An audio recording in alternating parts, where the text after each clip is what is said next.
Happy Mother's Day sa lahat ng mga nanay. Good morning. At ang salita ng Diyos ang magpapaalala na naman sa atin upang maunawaan natin kung paano tayo magiging mabuting mga anak sa ating mga magulang. At sa mga magulang, para sa atin ding mga anak. Ayan, so ang salita ng Diyos sa Kawikaan, chapter 1, verse 8 and 9. Sabi ng kanyang salita, "Anak ko, dinggin mo ang aral ng iyong ama, at huwag ipagwalang bahala ang turo ng iyong ina.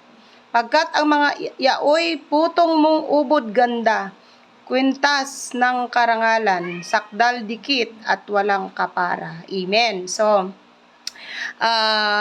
bilang mga magulang, nangangaral o pinapangaralan natin ang ating mga anak.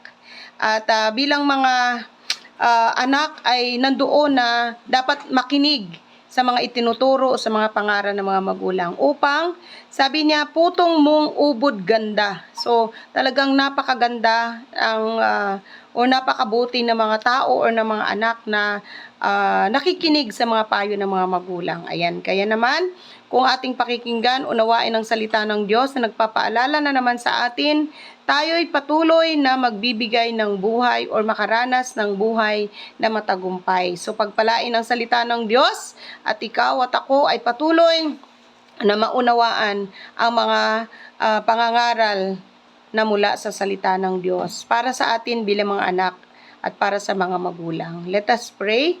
Panginoon, salamat o Diyos sa salita mo, salamat sa mga pangako mo, salamat sa paalala po Panginoon o God na kailangan naming patuloy na lumakad, mamuhay ng ayon sa iyong kalooban. Pagpalain mo ang iyong salita, pagpalain mo ang bawat mga tumanggap nito sa pangalan ni Jesus. Amen. Amen.